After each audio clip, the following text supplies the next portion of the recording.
In the 4 years I was with Amelia Lou, we were very compatible. So compatible that it gave her an illusion. Maybe spending a lifetime together with Joey wouldn't be so bad.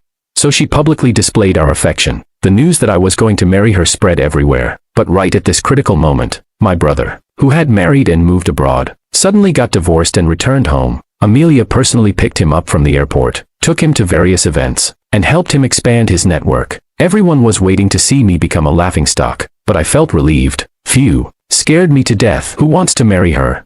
Chapter 1. The day Louise Fu returned home, Amelia was in my bed. I grabbed her waist and pressed her hands, pinning her to the bed. Her face was flushed, already aroused, but when that special ringtone rang, she snapped out of it like a fish and slipped away. I caught her hand. Where are you going?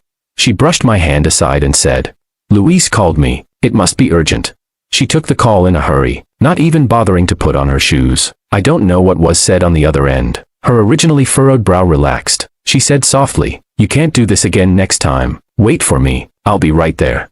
While Amelia took a shower, I lay in bed, lost in thought. I didn't care what Louise said to Amelia. I was just thinking about that ringtone. The special ringtone Louise set on Amelia's phone before he went abroad. He told Amelia, you can't change this ringtone. When you hear it, you'll think of me. But no matter how Amelia pleaded for him to stay, Louise left alone, resolutely going abroad. That day, Amelia drank a lot, angrily threw her phone to the ground, shattering the screen, but she regretted it and cried all night, full of resentment and helplessness. Later, she got a new phone and, for some reason, wanted to find that special ringtone again. At first, she just wanted to hear it one more time, to say a final goodbye to the past, but she couldn't remember what it was. Night after night, she lay in bed listening to song after song, hoping to hear that familiar melody. It became an obsession she couldn't let go of, and just now, that special ringtone suddenly rang, waking her up, and waking me up too. So she had unconsciously found that ringtone again, hadn't she? Amelia came out quickly. She dressed while saying to me, I'm going out, don't wait for me. But I called her back. Amelia, let's end this here. Chapter 2. My relationship with Amelia had always been muddled. At first, when someone asked her, are you dating Joey? She shook her head, just friends with benefits. I didn't comment on this. After all, she wasn't wrong. But 2 years later, when she introduced me to others, she said, this is my boyfriend. I was stunned for a moment, but I didn't say much. Half a year ago, she suddenly asked if I was willing to marry her. I nodded and proposed to her in a meticulously arranged setting. That day she smiled brilliantly, and I was also caught up in that beautiful illusion, until I inadvertently overheard her conversation with her best friend. Her friend was shocked. Are you serious? She smiled ambiguously, a smile that was both helpless and seemed like a compromise with fate. She said, maybe spending a lifetime together with Joey wouldn't be so bad. I felt uneasy, more and more restless each day. I didn't know what was wrong with me, until Louise made that call. I suddenly felt relieved. Turns out I didn't want to marry Amelia. Chapter 3. What did you say? Amelia's face, originally flustered, suddenly froze for a moment, but the next second it was filled with resentment. Her gaze was heavy as she looked at me, but I didn't care at all. So I smiled at her. I said, we are done. It ends here. I always thought she would never show that expression again. The look of resentment and helplessness intertwined in her eyes, just like the night Louise left. But this time, she didn't cry. She looked at me with a gaze that seemed to want to tear me to pieces. A moment later, she turned her head and chose to leave, only leaving me with a cold, distant back and a whisper so faint it was almost inaudible. Then so be it. Chapter 4. I heard about Luis returning from abroad from a friend, along with the news of his divorce. It seems that the young model cheated on him, saying it was for the sake of art, so she slept with the photographer. In the end, not only did she cheat on him, but she also took his money and ran. Artists. We really don't understand them. I found it amusing. I couldn't help but remember, when he insisted on marrying that young model and resolutely went abroad with her. He said she was his muse, the purest light in the world. He said we ordinary people with our prejudiced views didn't understand love, let alone undying devotion until the end of time. But he couldn't see that what maintained their love was the large amount of living expenses sent from home every month, and that money was actually earned by me. But none of that mattered. It's been 3 days since I told Amelia we were done. I sent her a message, asking when she would come to pack up her things. She ignored me. I contacted her assistant, asking him to handle it. The assistant hemmed and hawed, constantly making excuses. So I changed the locks and decided not to bother anymore. I bought this house for Amelia because she said she liked the tranquility of the river flowing under the bridge every morning. So I stayed with her in this inconveniently located edge of the city. Now that I've moved back to a spacious apartment near the office, I realize how foolish I was before. Isn't it nice to sleep half an hour longer? Back at the office, I suddenly remembered there was a banquet tonight. Originally, I was supposed to attend with Amelia, but now I needed to find someone else last minute. So I asked my assistant to arrange someone to accompany me to the banquet tonight. The assistant looked puzzled. Aren't you going with Manager Lou? She should be going with someone else. The assistant's expression changed several times, not knowing what to imagine, and she looked indignant. Don't worry, Mr. Wong. I'll arrange the best for you. The next moment, she said awkwardly, Mr. Wong, it's a special holiday. No one's taking orders. How about we make do? I was speechless and asked, what do you mean by make do? She tentatively said, currently, only a courier girl is willing to take the order. Her profile says she loves boxing and is a fierce lady. What do you think, Mr. Wong? I asked helplessly, do I have a choice? She shook her head, looking innocent. I was speechless. What else could I do but ask? But when I saw her in person, I was stunned. How to describe it? This figure, curvaceous. This face, bright eyes and white teeth, smooth and tender skin, a pair of long legs with firm yet elegant lines, making one's heart race. This wasn't just making do. This was a hidden gem among courier girls, a bona fide goddess. If only she weren't so talkative. We're a proper company. We don't take escort jobs. Of course, it's not entirely off the table, but that's a different price. And Manager Amelia Lou, she won't complain about me, right? I have a 99.9% positive rating. If I get a complaint, my bonus is gone. Of course, all this can be resolved if you insist. Shut up. I couldn't take it anymore. Gritting my teeth and spitting out the words, she looked innocent, calmly finishing her sentence, it'll cost extra. I took a deep breath. Be quiet, or I'll file a complaint. Of course, if you perform well, I'll give you a 5-figure bonus afterward. She gave a satisfied okay sign. Don't worry, I'm a professional.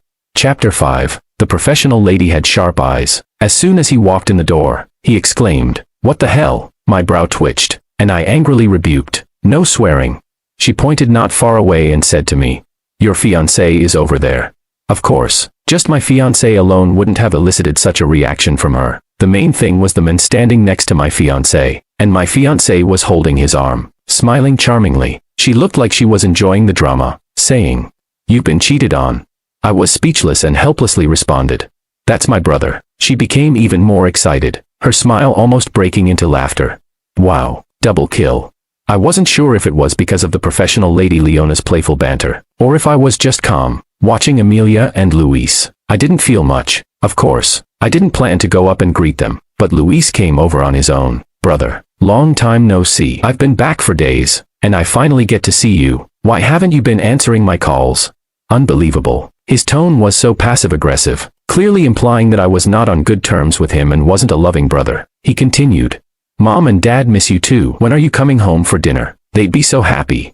Amazing. He was implying that I wasn't on good terms with my parents either and never visited, making me look like an unfilial son. Seeing me remain silent, he added, I even brought you a gift. Please don't be mad at your brother anymore. Damn, this bastard hasn't changed at all, indirectly calling me petty and narrow-minded. Ever since we were kids, this bastard was like this. When he made a mistake, he would tell everyone it was his fault, and somehow, everyone ended up thinking it was my fault. As I grew older, I realized Luis was truly a manipulative person. So I said, answer your call. When did you call me, brother? Your memory must be failing. Could it be you don't remember your brother's number but remember your ex-sister-in-law's number?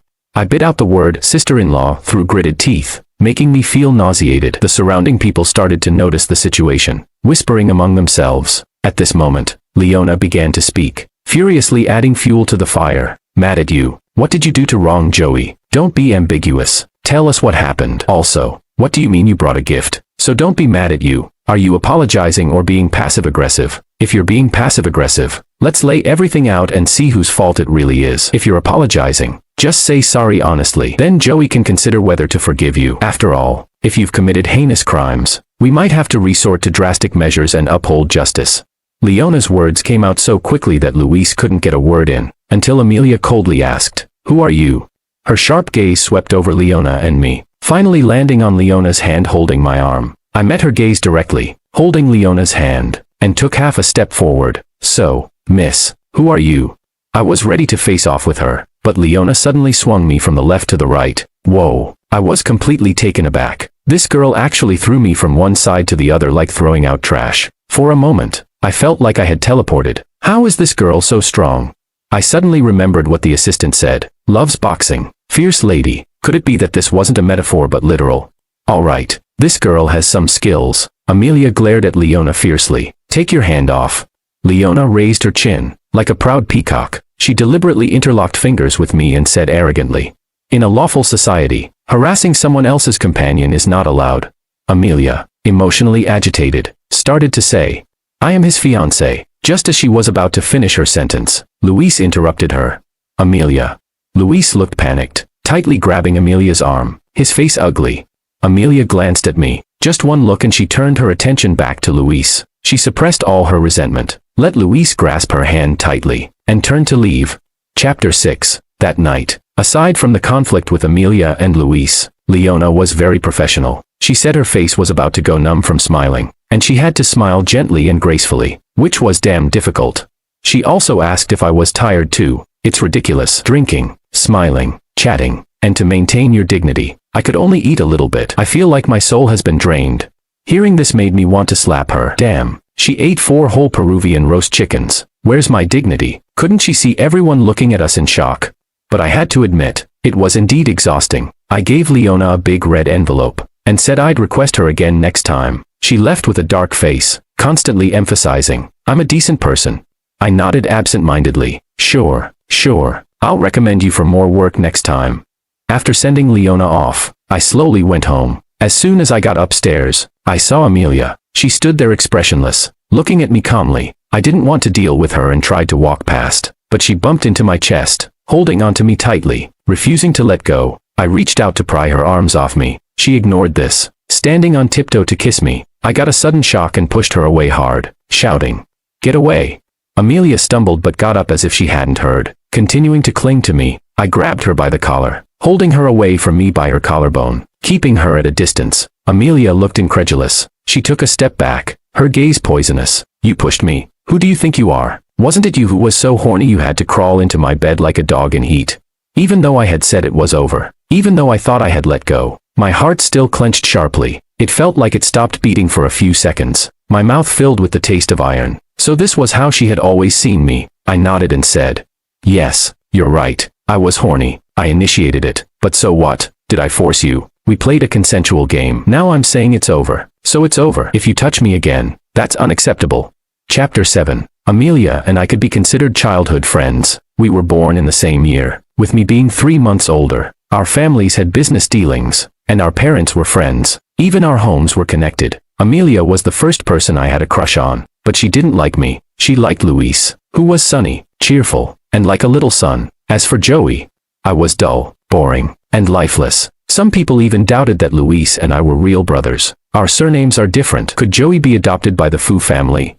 Maybe he's an illegitimate child. For a while, such rumors were rampant. After hearing this, Amelia, unusually, forced Luis to apologize to me. Luis, with a mischievous grin, said, Brother, don't be mad. Some friends were just joking around. Who knew ill-intentioned people would spread it? I thought she did it for me, but later I realized it was for Luis, to prevent others from thinking Luis's father was fooling around outside. Amelia always loved Luis deeply. So, when Luis met his true love, had a flash marriage, and moved abroad, Amelia became a desperate trapped beast. And it was at this moment that I took advantage of the situation and made that suggestion to her. Amelia said, I don't like you. I said, we don't have to talk about feelings, do we? I never needed Amelia to like me. Being with her wasn't about developing deep feelings over time. It was just a matter of weighing the pros and cons, fulfilling each other's needs. Chapter 8. Luis has been back for half a month now. During this time, Amelia has been by his side, attending various events and helping him expand his network. And it seems my mom finally remembered my existence. She called me and started with a barrage of scolding. Luis has been back for so long, and you haven't helped him or even called him. Joey, do you still consider yourself a member of the Fu family? It was amusing. As if treating myself as a member of the Fu family would make them see me as one. Is there anything you need? If not, I'm hanging up. My mom knew my temper well, though she was full of anger. She got to the point. Come home for dinner tonight. I have something to discuss. Also, bring back the cufflinks you bought last time. Luis will love them. I chuckled and hung up the phone. What a bold request. 30 million canary diamond cufflinks. Who wouldn't like them? Ordinarily, I shouldn't attend such a trap-filled dinner, but I knew that if I didn't go tonight, My mom would make a scene at my office tomorrow. Just like when Luis rebelliously wanted to marry that young model. My mom stormed into the office and slapped me, demanding why I didn't manage Luis properly and let him meet such a person. But I returned the slap to Luis's face and sternly asked, "When did you start associating with such disreputable people?" When I got home, they had already started dinner, a harmonious family of 3, with Amelia also present. Seeing me, she paused, staring at me for a moment, then looked away expressionlessly. Luis was the first to get up, pulling me to the table. "Brother, don't be mad at Mom and Dad. You know, I have low blood sugar. When you didn't come back, they were worried I'd get hungry, so they didn't wait for you." My mom looked stern. "Don't mind him. If he can't be on time, whose fault is that?" I smiled and said, "Then should I leave?" My mom glared at me, gritting her teeth. "Come with me." I lazily followed her into the kitchen and asked, "What's the matter?" She hesitated for a moment and then spoke. "Luis is going to get engaged to Amelia." I was stunned and didn't say anything. The next second, she couldn't wait to continue. "Amelia has always liked Luis. It was you who shamelessly fought with Luis for her. Now that Luis is back, shouldn't you return Amelia to him? Besides, Amelia doesn't even like you. Let it go. And don't tell Luis about the mess between you and Amelia." Not only others, but I myself had often doubted whether I was their biological child. So, when I was a kid, I took their hair and did a paternity test with my own. The result disappointed me. Oh well, what a pity. My distraction made her unhappy. She questioned me. "Did you hear what I said?" I opened my mouth, about to speak, when Luis opened the kitchen door. He looked curious. "Mom, what are you secretly telling brother? Don't hide it from me. I want to know too." My mom's expression changed dramatically, becoming gentle. She smiled softly. "Your brother said he brought you a gift." Saying this, she pushed me. Luis looked expectantly at me. "Brother, really? Gift?" I smirked. "Do you dare to take a gift from your brother?" Luis's face stiffened, remembering unpleasant past events. My mom wanted to say something, but I had already decisively walked to the living room. After all, I still had a big job to finish. What a feast. This table full of food, all Luis's favorites. I looked at Amelia with a dark expression. She stood up in fright, taking a few steps back, looking at me nervously. "What's wrong? What happened?" I glanced at her and smiled. "I'm fine, really fine. Never been better." I grabbed the edge of the table and lifted it a bit. It was heavy. No wonder. It was a marble table. But since I came to this trap-filled dinner, I was prepared. So I made a call. "Leona, bring the hammer up here." Less than 10 seconds after hanging up, Leona burst in. She asked, "What do you want to do?" I tilted my chin up. "Hand it to me." "Joey, don't you dare." I wasn't sure whose voices they were. Probably Amelia and my mom. I couldn't tell clearly. Just as I was about to swing the hammer, my dad and Luis grabbed my hand tightly. At that moment, Leona, with a look of sudden realization, said, "You should have said so earlier." The next second, she raised her fist high. Then it fell like a gust of wind. With just one punch, the marble table cracked from the point of impact. The cracks spread like spider webs across the entire table. The next second, a continuous crisp sound filled the room. Dishes and plates fell with a crash, clattering. Soup and food splashed everywhere. The whole table was easily smashed by her. The sound was too pleasant. My mom was stunned. My brother was stunned. Amelia was stunned too. Only I looked at the mess, smiling in satisfaction. No wonder she's my fierce lady, the female boxer. I definitely have to give her a bonus.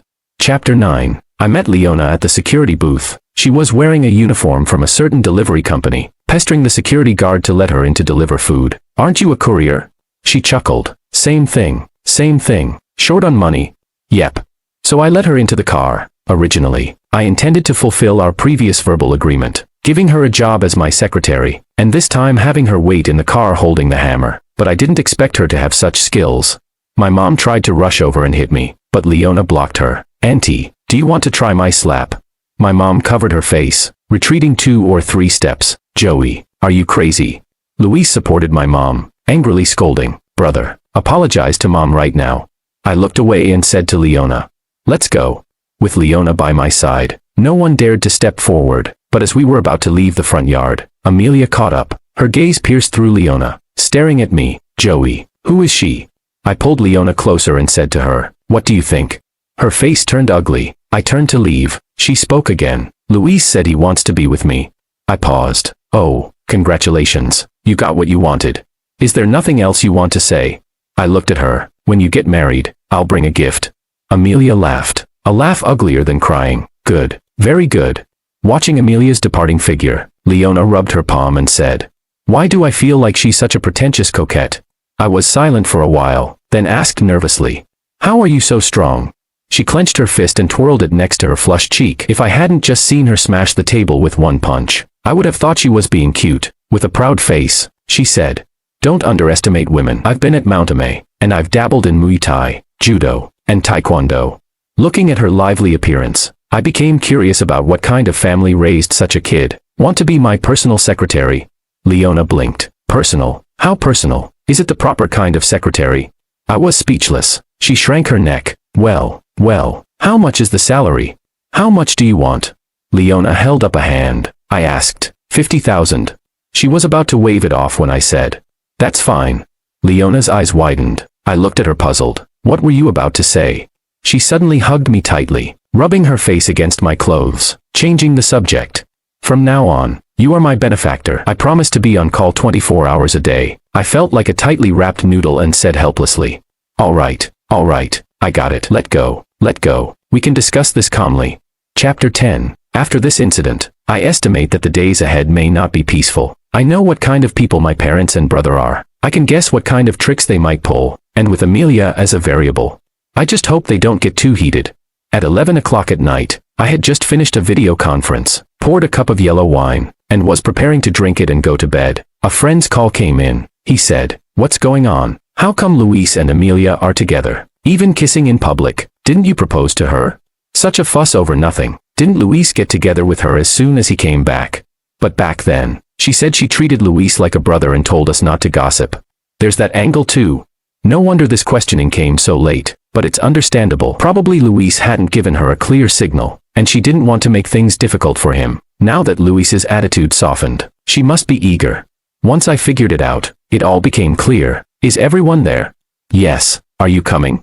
"I'm not coming." "Put me on speaker. I have something to say." Not many people knew about my proposal to Amelia, besides our parents. It was just this group of friends. Now it's time to clarify things. Otherwise, it always seems like I've been cheated on. So I said, "Amelia and I are over. From now on, she's free to marry whoever she wants, and it's none of my business." After that, I hung up directly. I didn't care if Luis heard it or not. If they wanted to hide it from Luis, that was their business. I never agreed to that. Besides, Luis doesn't really know. I don't believe it. I drank the wine in one gulp, coughed deeply, and was about to go to bed when I heard noisy sounds outside, in the middle of the night, disturbing the peace.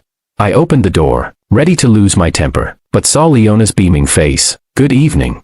What are you doing?" She pointed to the house opposite mine. "Moving in." I rubbed my forehead in frustration. "Moving in?" She nodded repeatedly. "How can I be your personal secretary if I don't live nearby? What if you need something when I'm not around?" I wanted to say, "You're overthinking it," but seeing her hopeful eyes, I hesitated, so I beckoned. "How much is the rent?" "I'll reimburse you." Leona, without hesitation, handed over the rental agreement. Her sincere straightforwardness defeated me. "Keep it quiet. I'm going to sleep." She mimed zipping her mouth and gave an okay sign. She nodded heavily, with a look of, "You can trust me." I sighed and closed the door. I thought I might hear some noise, but it was completely silent. So silent that I fell asleep peacefully. Chapter 11. The next day, I brought Leona to the office. Seeing her, the assistant's eyes widened. Seeing her overthinking expression, I immediately explained, "From now on, she'll be by my side as my personal secretary. Enter her information." The assistant nodded repeatedly and secretly gave Leona a thumbs up. As we passed through the office area, everyone's attention was drawn. Watching Leona with her striking appearance and tall figure, following closely behind me. The employees whispered, unable to hide their smiles. I didn't need to hear what they were saying to know what they were thinking. And Leona, looking carefree, was laughing loudly behind me. I asked, "What are you laughing at?" She said, "Everyone's laughing. Wouldn't it be odd if I didn't laugh?" I was speechless. Are you really this naive, putting all your points into strength?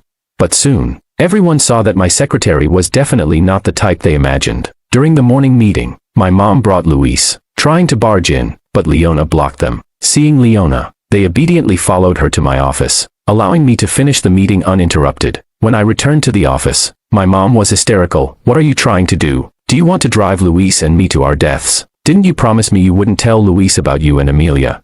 "I never promised." I looked at Luis, "And how do you know he doesn't already know?" Luis lifted his head, meeting my gaze, half questioning, half resentful. "Brother, You knew Amelia loved me, yet you took advantage. Don't you feel despicable? I took a step forward, questioning, were you married to her at that time? He replied, no, but, I asked again, were you with her at that time? Although not, but, who was she to you then, your girlfriend or your wife? He was speechless, muttering, she was nothing. I sneered, reprimanding, good, so she was nothing, yet you dare to question me. What I did with her, how I did it, has nothing to do with you, and what are you? Weren't you off pursuing your own love? What now? After getting married, you still want a backup? Someone like you, blind and indulgent, dare to act deeply affectionate and question me. I suggest you clear the water from your brain. Every time you think, it stinks. People might think you're playing with mud in your head. Luis's face turned red, his body trembling, finally speaking after a long while. It's your fault. Amelia said you forced her. She said that. Luis lifted his chin. Yes. I laughed and said, good, let her sue. Call the police. Don't you dare not go. Take her. Go immediately. Or should I drive you there? Do you have any shame? My mom shouted, raising her hand to hit me, but I grabbed her wrist, immobilizing her. Luis angrily shouted, you dare hit mom? You're truly a bastard with no parents. He pretended to punch me, but seeing Leona's bright, expectant eyes, he froze. I let go of my mom's hand, glanced at the time, and asked, anything else? Will you leave on your own or should I call security? The drama concluded. I thought today would be peaceful for a while, but the assistant hurried in. Manager Lou rejected the cooperation plan submitted a week ago. I asked in a deep voice, reason? The assistant shook his head, no reason. I said, submit it again. It was rejected again. Clearly, Amelia did it on purpose. I called her, what do you want? She said softly, if you want to talk, come yourself.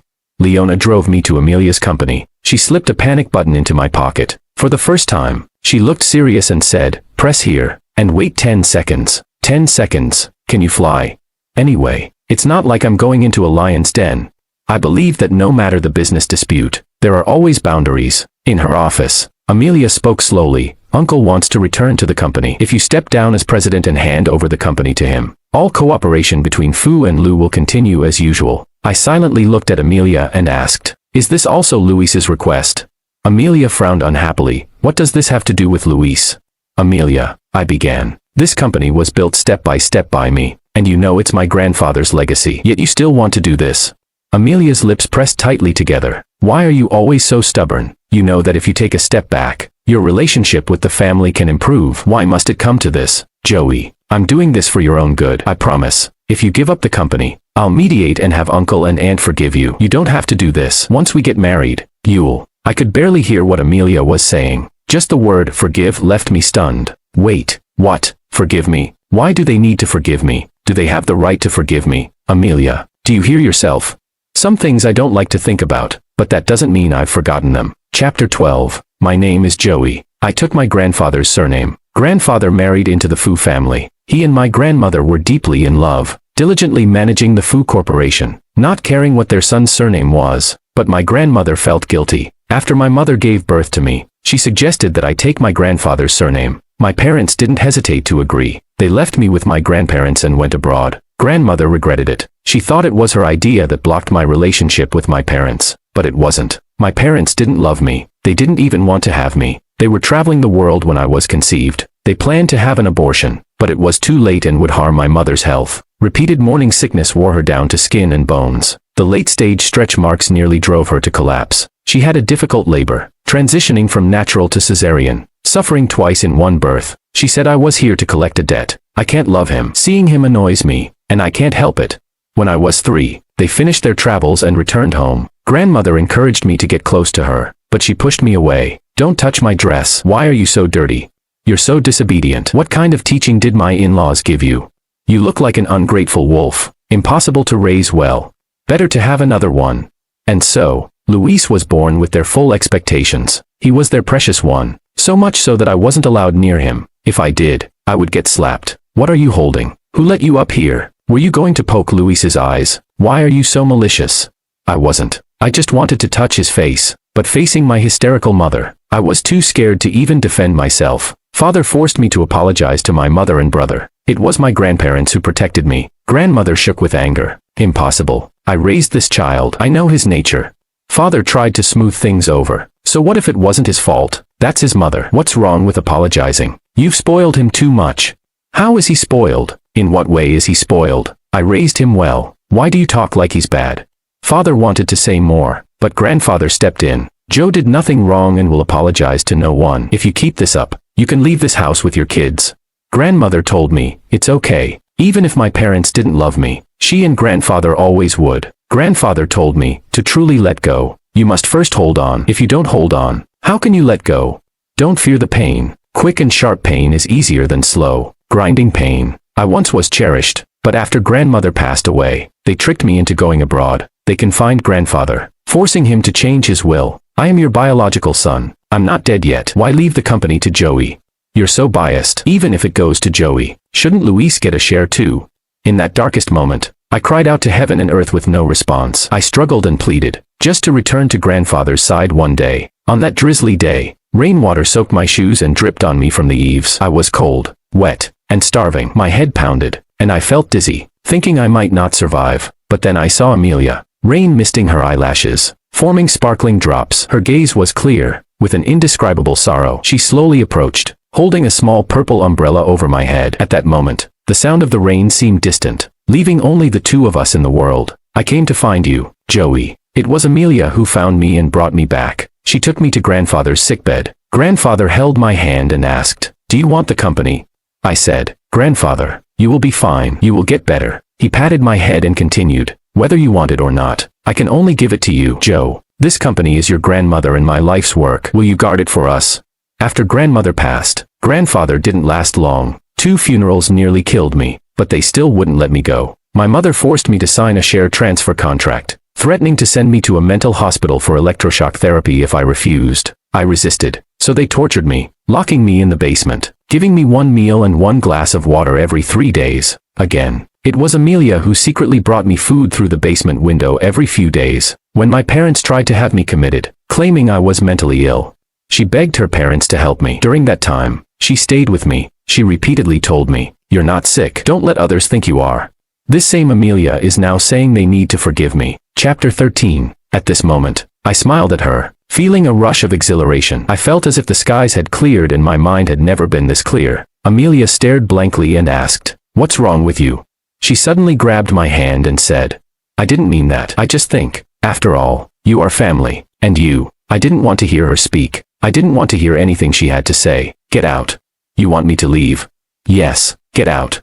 I pried her fingers off me. Amelia's face turned cold, and with a command, the security guards outside rushed in. Hold him down.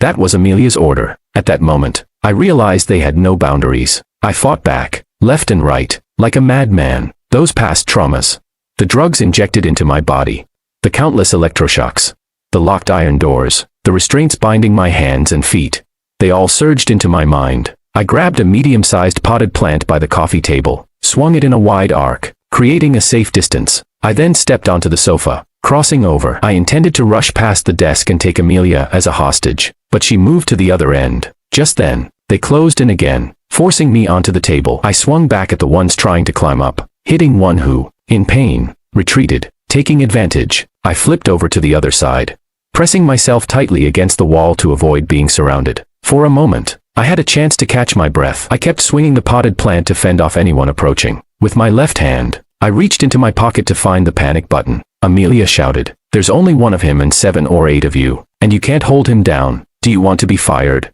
They swarmed me, tearing away the plant, and pushed me against the wall. I finally found and pressed the panic button buried deep in my pocket. 10, 9, 8, 7. Leona said it would only take 10 seconds. 6, 5. I was pinned to the ground by the guards. Amelia looked down at me, her high heel hovering over my hand. She coldly asked, what did you say? I kept counting. 4, 3, 2, bang. A loud crash. The office door was forcefully kicked open. I turned my head. Leona's stunning figure stood heroically, her fist extended in front of her. The door had a large hole in the middle where it had been smashed. Everyone's attention shifted to her, and Amelia took several steps back in shock. Leona, with a mischievous glint in her eyes, said, it's lively here. Before anyone could react, she rushed to my side, tossing the guards away and kicking Amelia aside. Joey, are you okay? I gritted my teeth and trembled, saying, let's go. I knew I had lost my composure. Leona practically dragged me out. Behind us, Amelia shouted, Joey, how dare you leave? Chapter 14. Leona took me to her home without asking. It was simply decorated, with no ornaments, giving it a stark, lifeless feel. Leona walked around a few times before finally bringing out a can of beer. She scratched her head awkwardly and said, "I wanted to find you something else, but this is all I have. Maybe you should go back." Before she could finish, I took the beer from her hand. "This will do." I didn't want to go home, even though my home was right across the street. At this moment, I didn't want to be alone. Leona, usually so talkative, was uncharacteristically silent. She sat with me, drinking can after can of beer, until I was slightly tipsy. I started to speak. I talked about my grandfather's last words to me, about the decline of the Fu Corporation. The company my parents had coveted for so long was already a fading flower. When I took over, my father had ruined it beyond recognition. I was holding it together by sheer force of will. It was exhausting. I didn't dare relax. I was afraid of disappointing my grandparents. I was afraid they'd be angry, blame me. But actually, have you ever thought about it? Leona suddenly said, "Your grandfather wasn't trying to save the company. He was trying to protect you." I didn't quite understand. Leona said, "You had just started college, and your parents were awful to you. Without that company as a shield, how would you have grown up? Would you have been bullied? Would they have hurt you? It's true that with the crown comes the burden, but because of the crown, people didn't dare mess with you. Your grandfather probably didn't care about the company. He just wanted to make sure you grew up safely." I was stunned. The image of my grandfather, distressed and reluctant on his deathbed, came to mind. It was as if he was saying to me, "Joe, Grandpa can't protect you anymore. What will you do?" My voice trembled. I murmured, "No one's ever told me that. I'd never thought of it that way. Everyone saw me as a beneficiary, and I saw myself as carrying a heavy burden. That feeling of being physically and mentally exhausted had always pressed down on me, not letting me breathe. But now, someone told me they were still protecting me. Even though they were gone, they were still protecting me in their own way. I sat quietly on the living room carpet all night. Leona didn't comfort me or offer advice. She just sat across from me, never leaving, until the sky began to lighten, and I asked her softly, "How did you get there in 10 seconds? She said, "I was following you the whole time. I told you I'm a personal secretary. How could I let you go up there alone?" Chapter 15. Amelia kept her word. She began to attack the Fu Corporation's business on all fronts, not caring if it meant harming herself in the process. The board of directors kept pressuring me repeatedly. My parents, on the other hand, suddenly went quiet. They were waiting to reap the benefits. Luis came to see me, pretending to be kind. "Brother, don't blame Amelia. She's doing it for me. Father is old, and our parents have been suppressed for too long. I just want them to have a secure old age." I was too busy at the time. I didn't even want to give him a glance. I just told Leona, "Throw him out." Luis stormed off in a huff. "Joey, one day you'll beg me." Beg him? Is that possible? In my busy schedule, I took a moment to think about it. Probably not. Amelia gradually undermined my authority. I didn't resist. Everyone thought I was a goner, unable to bounce back, but they didn't know I had been busy making money. All the deals Amelia blocked were snatched up by a company called Dongboy Investment. The reason I hadn't left yet was to wait for those key staff members who had resigned and wanted to leave with me. I sighed and told Leona, "I really envy those rich second-generation heirs who just need to live off their family wealth. As a third-generation heir, I feel so helpless." Leona's face was odd. "Why?" I pouted. "Haven't you heard? Wealth doesn't last 3 generations. What are you going to do?" I shrugged. "Since I can't live off the family wealth, I'll have to become a lonely and cold tycoon myself." Leona rolled her eyes. "Poor you."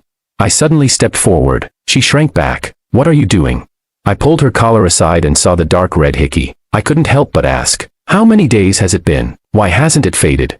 Leona turned green. She slapped my hand away, looking fierce. "Do you have any shame? Broad daylight. What are you trying to do?" I said innocently, "I'm just concerned about you. What else could I do?" Leona's earlobes turned crimson. "Don't pretend to be kind." "How am I pretending? If you were really kind, why didn't you stop when I said no?"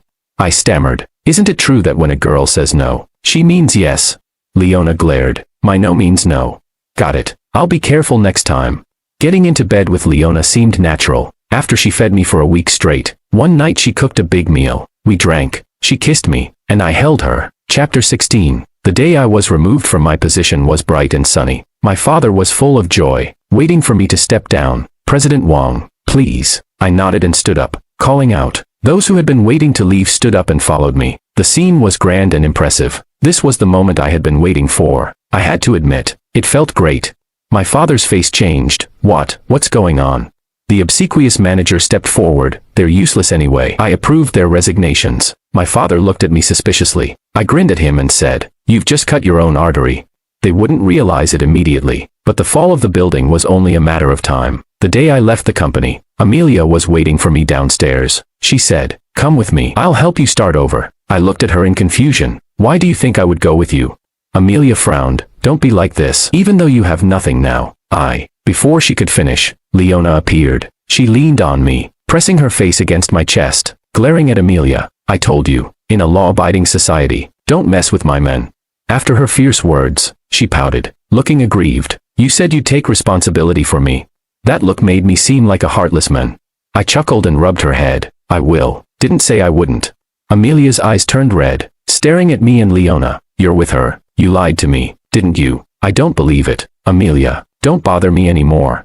But she didn't give up, stepping forward to grab me. Leona turned and raised her fist. I said, "Don't." She glared at me. "Are you protecting her?" I sighed. "I'm protecting you. Do you want to go to jail? If you go to jail, who will cook for me?" I pulled Leona to leave. Amelia shouted, "Joey."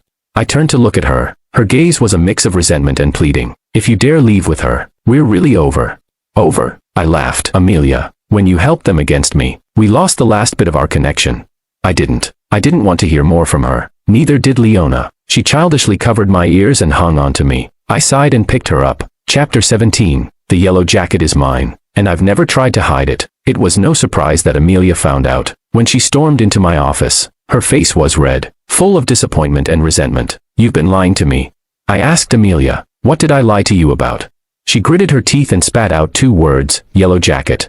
"Amelia, you should have done your research before confronting me. I founded Yellow Jacket 3 years ago. I told you about my hopes, my plans, and my dreams, but you didn't listen." Amelia looked bewildered, clearly having forgotten. "But the Fu Corporation was entrusted to you by your grandfather, and you just abandoned it." I laughed. "Get it straight. Did I abandon it? Or did you all force me out?" "I didn't really want to force you out. You just wanted to make me bow down, didn't you?" My words made Amelia clench her hands at her sides. "You know I'm not someone who bows easily. So you used what I care about most to manipulate me. I can understand all that, but what I don't get is why you did it." "No." Amelia shook her head in panic. "I was just angry at you. I wanted you to bow down, to coax me, and come back to me. We were ready to get married, but you suddenly said it was over." "Joey, why are you treating me like this? Betraying me like this?" Her words were so absurd, they left me speechless. Before I could respond, Luis stormed in. He rushed at me, but Amelia stepped in front of him. "What are you doing?" His eyes blazed with anger as he questioned me. "Did you force Amelia to come here? How can a brother like you fight with your own brother over a woman? Do you think she brought you back from abroad because—" "Stop talking." Amelia looked at him in horror, trying to cover his mouth. "If you say one more word, we're done." Luis, filled with rage, said, "Amelia, what's wrong with you? You're willing to break up with me for him." This farce made me laugh. My laughter infuriated Luis. He shouted, "Do you think you've won? Are you feeling proud?" I nodded seriously. "Seeing you upset makes me happy." Luis's face turned red with anger. "Ha, you're proud? Do you really think she likes you? Don't you know that what you thought was your salvation was actually all for me?" "Stop talking. Shut up." Slap. Amelia slapped Luis hard. She was trembling, looking at me in panic. "No, Joey." Luis seemed to expect me to break down. Amelia looked at me with caution, but in truth, I felt no turmoil inside. I said, "I know. Someone had asked Amelia why she brought me back from abroad and why she protected me. Did she fall for Joey?" She said no. How could I care about his life or death? If he just died like that, it would lead to an investigation involving Luis's parents, causing a lot of trouble for Luis. I had recorded those words and kept them on my phone, listening to them over and over. Now, I played it for Amelia. Her face turned white as a sheet. "Why? If you knew, why did you stay with me?" I leaned back in my chair, thinking about how to phrase it. Maybe I was too young then. Losing 2 close family members and being betrayed by the rest. I felt like I couldn't go on. But to live, I needed something to hold on to. No matter why you were good to me, you were still good to me. So I fell for you. But Amelia, loving you is a doomed, losing deal. What should I do about it? My grandfather always told me to pick things up and put them down. What does that mean? It means you have to pick them up before you can put them down. So I thought, how can I let you go? The first step is to have you. Amelia took 2 uncontrolled steps back. Are you telling me that every day we were together, it was all just to leave me? I looked at her silently. She shook her head. I don't believe it. You love me. You do love me. Love you. My foot. The office door banged open. Leona's bag flew in ahead of her, hitting Amelia. Amelia groaned, taking 2 steps back. I quickly moved forward, catching Leona as she leaped into my arms. She was shouting, her arms flailing. "I've been out for 3 hours and you come to mess things up. So annoying." Amelia clutched her aching stomach, her face growing paler. "You're getting back at me, aren't you? You're not really together. You're just getting back at me, aren't you?" "Fine. I lose. Joey, I give up. Just come back. I'll agree to anything." "You really asking for it?" Leona raged, struggling like a wild boar. I turned back in irritation amid the chaos. "You're overthinking it. No revenge. I just don't like you anymore." I didn't see Amelia's reaction, but Leona laughed. "Don't like her anymore. Did you hear that? He's mine." Her tone was as triumphant as could be. Amelia was eventually escorted out by security, along with the terrified, slumped Luis. None of that was my concern. My main task was to calm someone down. She was about to explode. Chapter 18. Leona crossed her arms, pacing back and forth in anger. How did she get up here? Is the downstairs security system just for show? And those security guards, are they useless? No way. You need to fire them all and replace them. I refuse to believe she can't be stopped. Her pacing made my eyes hurt. "Can you sit down for a moment?" She glared at me. "I'm annoyed." I sighed. "Let me hold you for a bit. I'm tired." She paused. After a second of hesitation, she obediently walked over to me. I wrapped my arms around her waist, pulling her into my lap. Finally, some peace. I asked her, "Where did you go?" She said, "I had some business back at the company." Leona held multiple roles. Besides being my personal secretary, she also had a position at a design studio. I found out later that this seemingly tough delivery girl had studied design. On a whim, I asked, "Do you want me to invest in you and set up a studio for you?" Actually, I need to tell you something." Hearing the reluctance in her voice, I looked up suspiciously. "What is it? Did you cheat on me?" "Impossible." She almost jumped up. "Then what is it?" She picked up the finance magazine on my desk and pointed to an interview on the cover. "You know this person, right?" "Yeah, he's my dad. And that design studio, it's mine. I'm the rich second-generation heir you talk about who should be living off their family's wealth but insists on starting a business. Life is indeed full of surprises." Leona explained that her father always saw her as a problem child. He wanted her to go to business school. She chose to study design. He wanted her to study abroad. She chose to stay home and learn martial arts. He wanted her to return and take over the family business. She chose to start her own company. I'm not trying to defy my dad. I have my own ideas. I was practically born in Rome. And for me, studying or starting a business is just training. But for many others, it's a matter of survival. I had a classmate who was excellent and had great ambitions. After graduation, she got married and had kids. When I saw her again, she was working as a cashier at a convenience store. Those hands could draw the most beautiful clothes. But now they're doing repetitive, meaningless work. I've met too many girls like that. Because of their gender, their age, or past choices, they don't get opportunities. I just want to give them another chance. I looked at her silently. "Then why did you work as a delivery girl?" Leona's mouth turned downwards. "I ran out of money. I couldn't pay salaries." "So you took on side jobs to support your company?" "Yes." Sigh. Looking at the helpless kitten before me, I patted her head. "How is your company doing now?" She looked even more broken. "Not good." "Gather your company's financial statements and operational reports for me. What are you going to do?" "I'll evaluate them. If it's worth investing in, I'll invest in it under the name of Yellow Jacket. And if it's not worth it, then I'll invest in it under my name." Leona hugged me tightly. "What if it fails?" I kissed her. "If it fails, it fails. I can afford it. But I will have to work even harder." Chapter 19. Yellow Jacket continued to grow as planned. Meanwhile, news about Fu Corporation kept reaching my ears. They say a new broom sweeps clean. The first thing my father did was set up a studio for his beloved son, reportedly poaching several top-notch agents at a high price. He invested heavily in promotion and hype, waiting for a big hit. He also used his connections to land a major government project. Just as he was enjoying his success, my mother hosted an extravagant banquet, as if to show off their newfound status. Of course, I wasn't invited. Amelia wasn't present either. I heard she and Luis had fallen out after the incident. One day, she called me drunk. Leona, tapping on her phone, asked me, "Can I block her?" I thought, "You're already doing it, and still asking me." But I nodded. Yes. Amelia must have tried to find me. I heard rumors, but I never saw her. I have to admit, when it comes to tight security, Leona is a pro. For her good performance, she asked for a reward. She wanted me to meet her parents. I was quite nervous, but her mother was kind. Her father, however, seemed hesitant. We exchanged contact information. On the way back, her father messaged me, "Are you interested in joining my company?" Leona was exasperated. "He's given up on me and wants to poach you, to manage the company." Leona mused aloud in the car. "He keeps pushing me to take over the family business. When will it end?" I thought for a moment and said, "How about we have a child and transfer this huge responsibility to him? Wouldn't that solve the problem once and for all?" Leona froze for a couple of seconds and then slammed on the brakes. She looked at me, blushing furiously. "What did you say?" I said, "Once and for all." I took out the ring I had prepared, opened it in front of her, and, oddly enough, I felt a bit nervous. This isn't the right place or time, but the atmosphere is already set. I don't want to miss this moment. "So, Miss Leona, will you marry Mr. Joey?" Leona's eyes filled with tears. She threw herself into my arms, nodding repeatedly. "Yes, I will." Chapter 20. The Fu family fell apart. Their carefully constructed illusion shattered in an instant. Though my father lacked business acumen, he wasn't stupid. I never imagined he would resort to bribery. It was obvious someone wanted to take advantage of him before everything fell apart. A simple trap, and he walked right into it. 20 million. Enough to keep him in prison for a long time. My mother found me, demanding that I pay to get him out. I looked at her, amused. "He broke the law. How do you expect me to get him out?" She scoffed. "Isn't it just about money? You don't want to spend a penny to help your father. Your grandfather made you promise to look after us."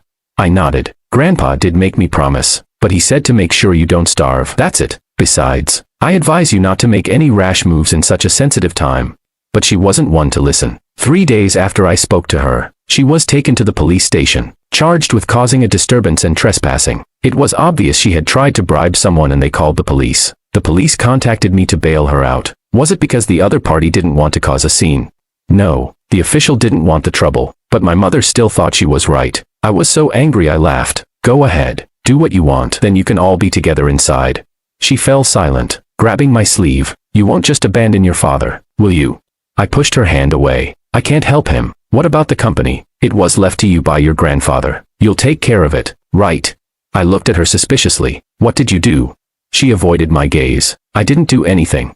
I just heard the project was very profitable. They said it was a sure thing. It's our family's company. It won't be a problem if you just put the money back in." I stepped back, looking at her coldly. "That's your problem, not mine." "But it was your grandfather's company. It's yours now." I told her. "You have another son." She fell silent at that. I went to Luis out of spite. I didn't expect to give her a new idea. That night, Amelia called me again with a different number. I was about to hang up and block her when she spoke urgently. Luis came to me. My hesitation seemed to give her hope. She spoke quickly. "They came to me, asking for money to pay off the debt." I refused. "Joe." I turned him down. I didn't help him. After a long silence, I spoke. "You should have helped him. If you did, I would at least think you sincerely loved someone. But now, you love no one." "I love you, Joey. I love you. I really do. Come back, please." I was wrong. I'll never talk to him again. Never see him again. Just come back. "Okay. Amelia. I'm here. Don't contact me again. Joe. Don't call me that. It's disgusting." Joe was the name my grandparents gave me, meaning broad-minded, able to carve out a place even in a harsh world. Grandpa said, "That's how our family should be." The name represented the expectations of those who loved me. So, I only wanted to be called that by those I loved and who loved me. Like Leona. "Can I call you that?" Leona asked shyly, holding onto my back. I moved heavily, almost breaking her, and asked, "Do you love me?" She shuddered, whispering, "I love you, Joe. I love you." Epilogue. Leona and Joey got married in the second year of their relationship. A lot happened that year. For example, his father was sentenced to prison. The Fu Corporation went bankrupt. His mother was in a car accident. Luis pushed her. After Amelia left the country, heartbroken, Luis finally realized she would never be with him again. He got scared. He wanted to escape. He planned to sell all his assets and flee the country, but his mother disagreed. She still hoped to be a wealthy socialite. She thought as long as they could fill the company's financial hole, it would still make money, but she didn't know the company's capital chain had long been broken, and the money she embezzled couldn't fix it. So, the loving mother and son argued over money. Luis pushed his mother. No one knew if it was intentional. Anyway, his mother was hit by a car. The car fled the scene. Luis ran, missing the best time for treatment. His mother was paralyzed. Joey secretly sent her to a nursing home. As for Luis, he was caught at the airport. Joey and Leona personally led the team. Luis screamed, "What do you want?" Joey smiled wickedly. "Nothing. Just taking you to a place with food, drink, and a place to stay." Luis was terrified. You want me to go to jail? I didn't mean to push her. Leona shook her head in disapproval. Jail? How could we? That would be too much for the young master of the Fu family. After all, they had arranged a better place for him, right next to his mother. From then on, he could talk to his paralyzed mother, chat, and keep her company. Why not? Of course, Luis didn't give in easily, so Joey told him, if you dare to leave the nursing home, I'll send your location to your ex-wife. I heard she's been looking for you. You choose, your ex-wife or your mother. Luis was scared to death. His ex-wife was a lunatic, always with a knife, either cutting herself or others. If she found him, he would be tortured, because it was actually him who had cheated during their marriage, so he had no choice but to comply, Luis thought. Anyway, his mother was taken care of. He wouldn't have to do anything. No big deal. But soon Luis found out he was wrong. That woman had gone mad. She was also mentally ill. She constantly tried to hit Luis, saying he caused her paralysis, but he wasn't the one who hit her with a car. Why blame him?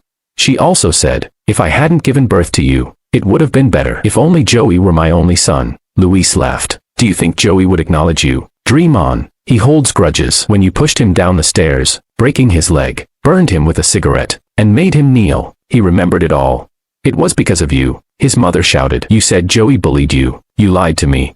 Luis laughed even harder. I was just a kid. Could I have tricked you? You just didn't like him. Do you know? Seeing you treat Joey like that scared me to death. I thought, if you didn't like me anymore, would you treat me the same way? So I did everything to frame Joey, afraid he'd compete with me. They argued like mad, exposing each other's faults without mercy. Watching the monitor, Leona's heart broke. She smashed one table after another to barely suppress her rage. That night, back home, she hugged her husband, feeling her heart ache. Joey let her vent. When he finished his work, he turned to her. What's wrong? Leona shook her head, mumbling, nothing. Joey sighed. If it hurts to listen, don't. Why put yourself through it? Leona stiffened. You knew. Joey chuckled, pinching her nose. When you didn't come back for a long time, I knew. Sorry, I didn't mean to eavesdrop. Joey frowned, pulling her into his arms. I'm not mad. No need to apologize. I can guess what they said. I just don't want you to be upset. Leona was indeed upset. Very upset. If I had met you sooner, it would have been better. Joey's heart softened. It's not too late. Whenever you show up, it's never too late. Leona hugged him tightly. Don't be sad. Joey couldn't help but laugh. Actually, it's okay. The harm she caused me was just a few instances. When I was younger and still craved parental love, I would approach them. After getting hurt a few times and letting go, I avoided them. And I had my grandparents, who avenged me. Joey always felt he wasn't particularly unlucky. Though his parents didn't love him, he had his grandparents. Now he had Leona. He had suffered and endured, but he had also been loved, and he was still loved now. What more could he want? Life is never perfect, but having a part of it is enough.